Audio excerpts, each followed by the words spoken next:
Good afternoon. There are large evacuations occurring in the northeastern area of Ukraine, around the area of the Kupyansk fighting, which has been going on with Russian advancing in that area, that advance seeming to be drawing closer and closer to the Oskill River over the last few days. We got early this week reports of 53 settlements.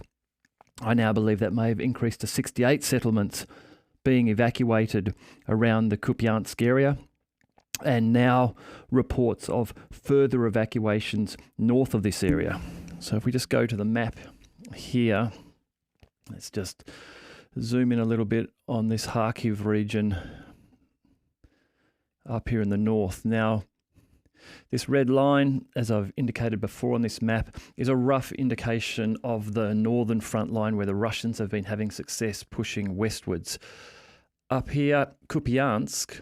Now, Kupyansk, there are two townships very close to it. Sinkovka here to the northeast, and almost directly east, Petropavlivka. There are reports today that Sinkovka has been captured by the Russians. Now, I think what's actually happening here is that this township has fallen into the grey zone. We have had multiple reports over the last week of Russia claiming capture of Sinkovka. I think what's happening here is that fire control is being achieved over Sinkovka. The Ukrainians being pushed back out, but then perhaps returning. So perhaps the statement that Sinkovka has fallen to the Russians early in the week has been incorrect, and rather should have been phrased as the Russians are advancing on Sinkovka and perhaps being able to move into areas of the settlement. It does appear, however, that the Russians are gaining the upper hand in Sinkovka. Also reports of Petropavlivka, of Russian forces moving to take Petropavlivka just here. Further to that, we have reports today of a bridge being destroyed just south of Kupyansk. So this bridge, this is Kupyansk centre here.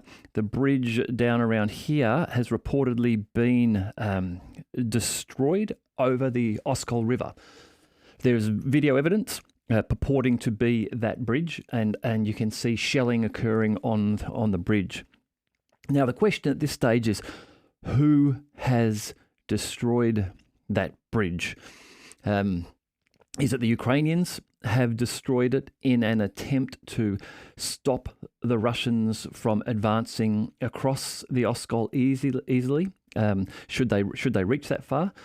Or is it a case of the Russians having shelled the bridge in order to trap to the eastern side of the Oskill Ukrainian forces? Now, while they're not obviously wouldn't be completely trapped, what this would mean is if a bridge has been cut here, south, so that's roughly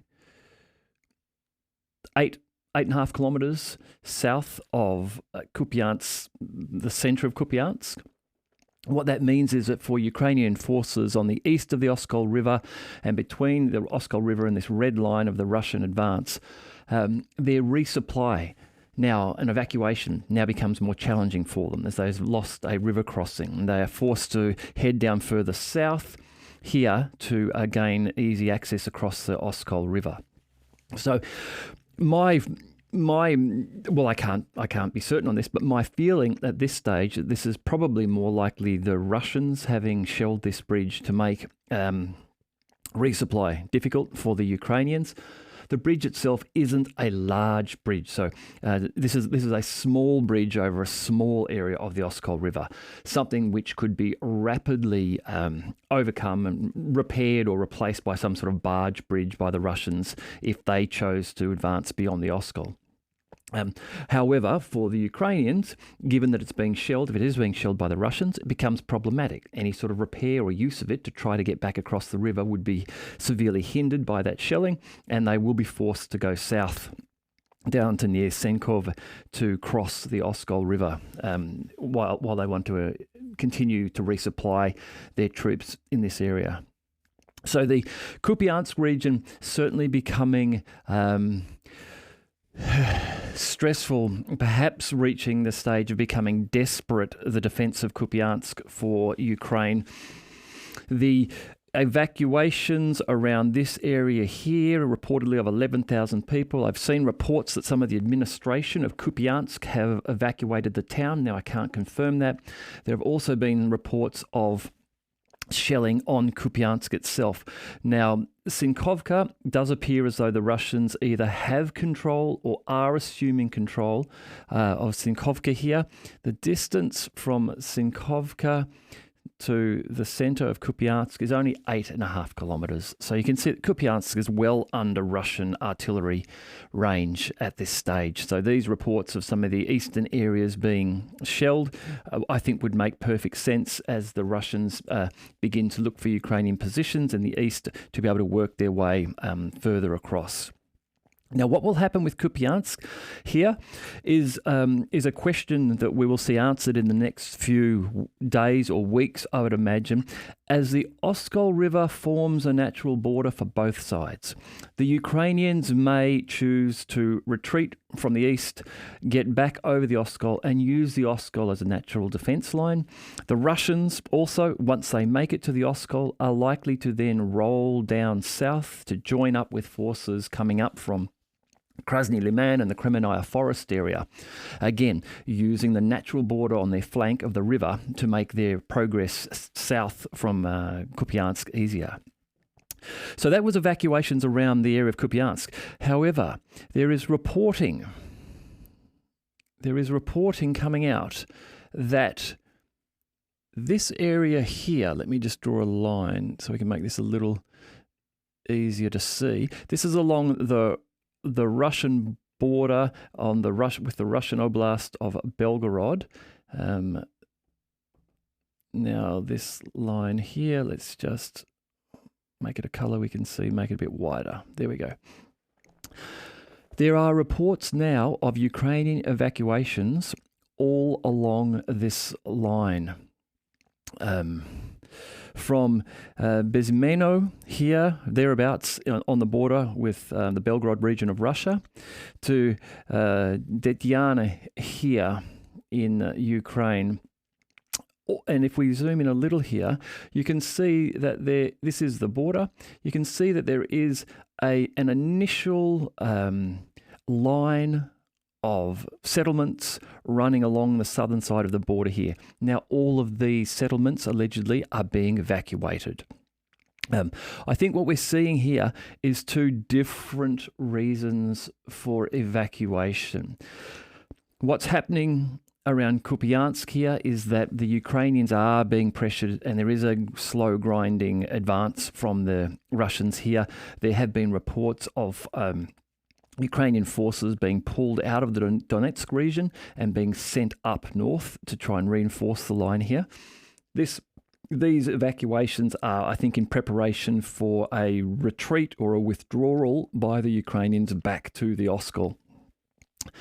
Here, this appears to be something different. This is only a single thin line of the townships along the border that are being evacuated. So this appears to be more of a defensive positioning. Now, remember that Kharkiv city is very close to this area here. While I think we have an immediate threat to the Ukrainians from the Russian advance around Kupyansk and southeast of Kupyansk, we might be seeing that preparations for things to come in the northern Kharkiv region here. Again, if we were to just zoom in here, the distance from Kharkiv city centre to the border here is 35 kilometres. So there is, we might expect that if activity does start here, if a push were to start from Russian forces down here, that we may see a deeper evacuation occur. But at this stage, it appears to be a preparation and an indication that something is going to happen here. Now, interestingly, Ukrainian President Zelensky was asked about negotiations and the ceding of territory as a way of getting into NATO, and his response was, yes, we would be prepared to cede territory. We'd be prepared to cede Belgorod. Now, this is an interesting statement, as Belgorod is a Russian city within Russia. There is no Ukrainian presence there. There has been some shelling. There was an incursion there for a few days, a month or so ago. But in reality, Ukraine has no control at this stage over Belgorod or the surrounding region and is not operating across the border there. So, an interesting comment. Russian Deputy Defense Minister, she commented on this, saying that Zelensky has clearly overdosed in this statement, because in reality, Ukraine are not in a position to be using Belgorod as a bargaining chip. However, this may be one of the reasons why we are seeing evacuation along this line. Perhaps Ukraine is preparing, and let me just zoom out on the map here, is preparing to make some capture of an area in Belgorod appear as a success. Remember that what we believe was the original goal of the offensive was to be able to travel down from South Donetsk region and Zaporozhye region, even from Kherson, to cut this land bridge and then to blow the Kerch Bridge and to effectively take Crimea hostage. And that would be a bargaining chip that negotiations could have been entered into, and Ukraine could have said, okay, we hold Crimea. If you want it back, we want other things back. That could have happened. That hasn't happened at all. As we can see, the advances in the areas of South Donetsk and Zaporozhye have been tiny, measured in the tens of kilometres at the most. However, if the fight were to move to the north here, then we may see the opportunity for some success for Ukraine if they were to perhaps capture an area of Belgorod. Now, I'm not saying this is what's going to happen, but it does it does align some news content with what Zelensky has said. We're seeing evacuations reported yesterday along this front. Zelensky's now saying that Belgorod would be used as a bargaining chip. So perhaps the Ukrainian intent is to make an attack on Belgorod, or possibly the reverse is the case, and that is that the Ukrainians are aware that the Russians may be looking to support this push westwards from Kupyansk with a drive south from Belgorod towards Kharkiv and attack Kharkiv on two sides, from the north, from the east, and then possibly begin to wrap around to the south. Now, if Kharkiv were to be lost for the Ukrainians, that would be a body blow to them. Having regained Kharkiv, and it being perhaps the one large-scale military success that Ukraine has been able to lay claim to throughout this whole conflict, even the true success of this has been disputed, in that reportedly the level of Russian forces that were in place to defend the Kharkiv region when Ukraine claimed it back were small, and that the losses inflicted on Ukraine were high. So they did get Kharkiv back, but at a high cost.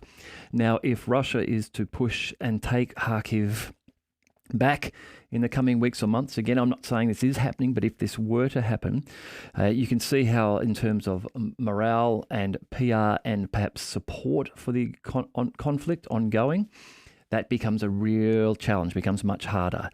And then again, if we just measure the distance from Kharkiv to Kiev, it's 400 kilometers west. That's a long way to go. There are defenses between Kharkiv and Kiev, but you can see if the Ukrainians are being pushed out of this area, being pushed westwards, there is a possibility that the Russians may really push towards the Dnieper River across here, go no further than the Dnieper, use it as a natural flanking cover as they roll up to Kiev, and then assuming control of all of northeastern Ukraine, as well as the eastern areas and southern areas that they have. This starts to look to me like a possible outcome in the coming months for Ukraine. There is reports that President Putin made a trip yesterday to Rostov-on-Don, which is in the south of Russia, but where the military command headquarters for the special military offensive are. special military operation are. And people are speculating that he may have been there to speak to his generals to discuss a Russian offensive. There is ample reporting coming out now from both the Russian channels and Western media now, American media in particular, but even starting in some of the British media, that the offensive for Ukraine has failed, that they are running out of shells and men, and that soon they will need to go on the defensive. So at that stage, it's possible that Russia will choose to go on the offensive and look to close out into the closing stages of this conflict, push as far as they wish to push, which I imagine will be to the Dnieper River and no further, and then make their demands on how the fighting will stop. Okay. Thank you. If you made it this far, I hope you're enjoying the channel. If you haven't subscribed already, please subscribe, and I look forward to talking to you again soon.